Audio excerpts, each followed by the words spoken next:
everyone, and welcome to Tuesday's Tips at 2 with Kimberbell. My name is Lauri, and we love it when you guys are joining us live.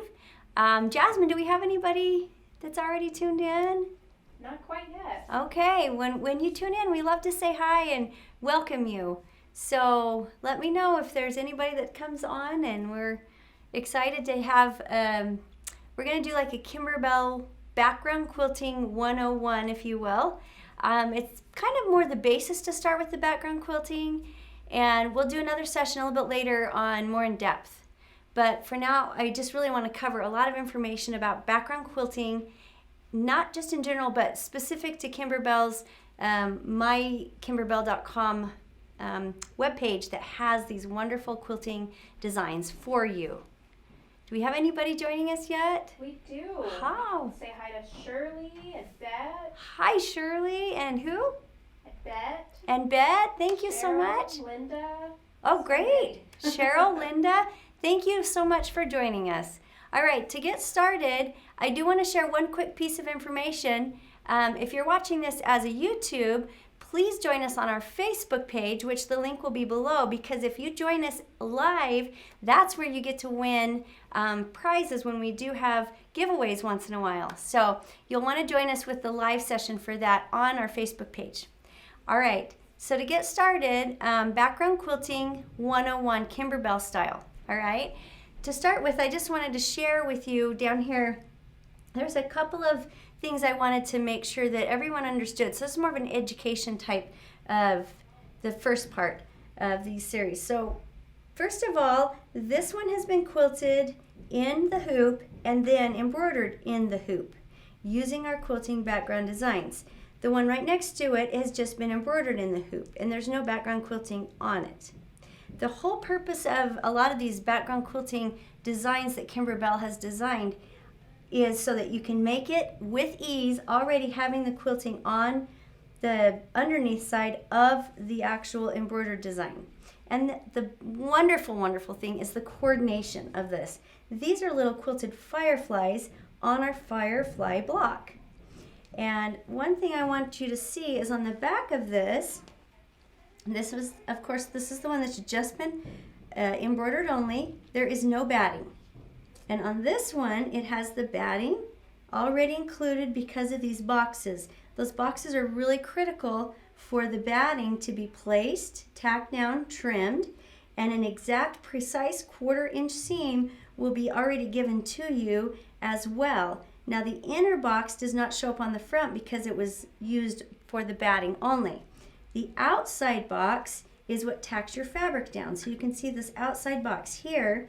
But because you already have the batting, it's quilted and the batting has already been shrunk by that 1/4 inch seam. So when you sew these together, there is no batting in the seams and it works perfectly. It's already quilted. All you'd need to do is add a back to all of your pieces after that's been sewn together. So you'd sew block after block after block together. Then you add your background and you simply stitch in the ditch. And it's just a much easier way of making your project. And that's the most important thing that you can do. All right, then we're going to move over here to mykimberbell.com. I just wanted to share with you, this is where you go to find the quilting designs. So what it is this would be an example of one pack of designs, if you will, and they're really inexpensive to be able to purchase this many different sizes and shapes of a design. Now, when you get on mykimberbell.com, you are going to find that there's different sizes. Now, this does not indicate the size of the hoop. It's a file name.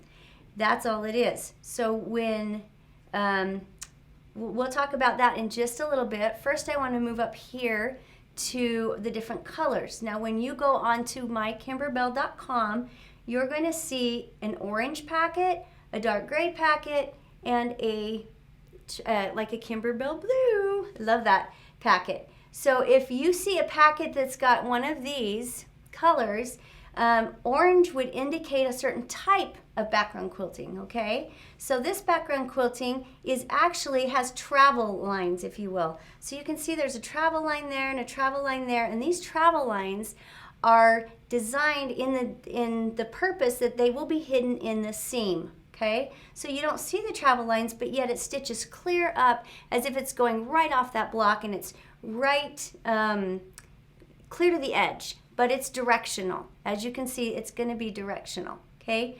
And there are different directions that it comes in as well on those packs. Now the one next to it is the border blocks. These are meant for stitching in the border.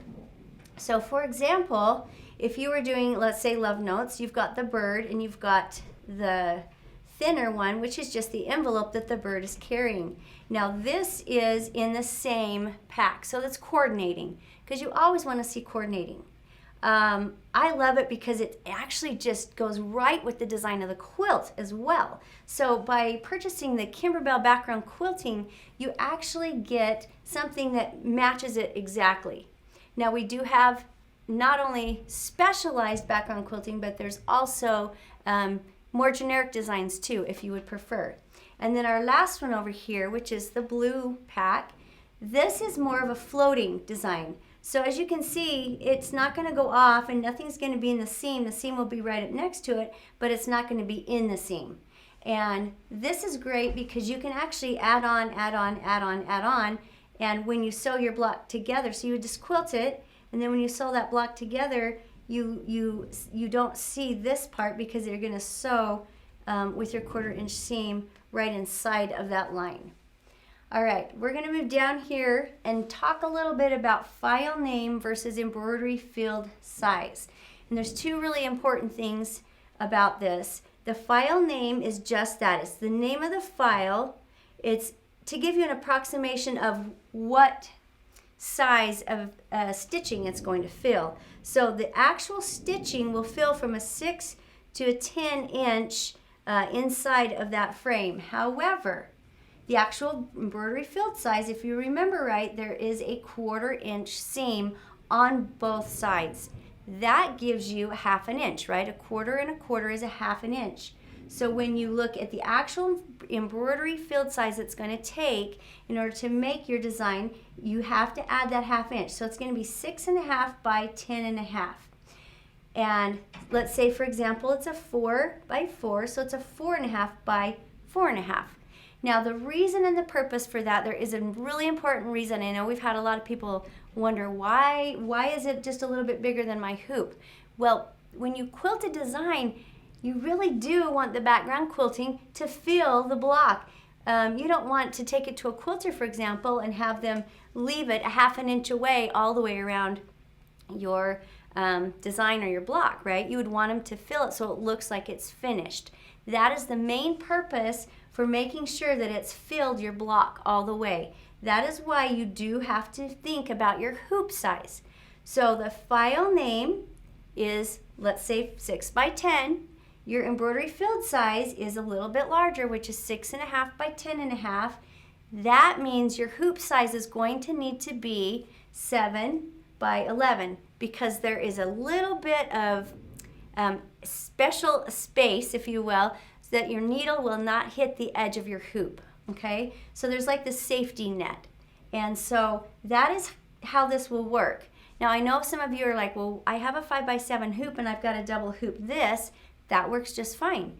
When you do your first hooping, you simply stitch the way you would normally. You can do your embroidery, and then you do your, you do your background quilting first, just like you would, and you do the embroidery for that part of the quilt, or that part of the block, I mean. And then you would simply do the same thing again, and just like you would double hoop it for your embroidery design, you're just going to use that same thing, and you're going to put your second hooping, right, would go down here. You'll do your background quilting. Right on top of that, you'll do this, and there's just a basting. See, this is the reason why this is a basting looking stitch, so you can unpick that. So then you simply unpick the basting stitches if there's any that overlap from the background quilting before you do your actual embroidery, and you've got it. You've got your whole block just like you wanted it to be. All right, so that is the beauty of this actual Kimberbell background quilting. It's really important to understand those concepts. Now the last thing I want to talk about is hoops. And we've had some people that have said, it's not really working.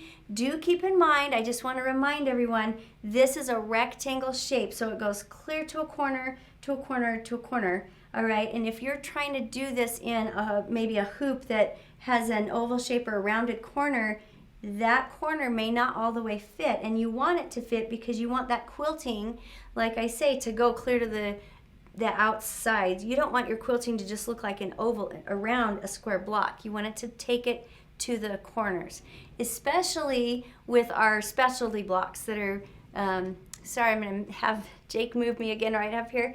This is really where it plays in a really important role. When you start doing these specialized directional quilting, you really have got to make sure, you would hate to see this, have partly cut off.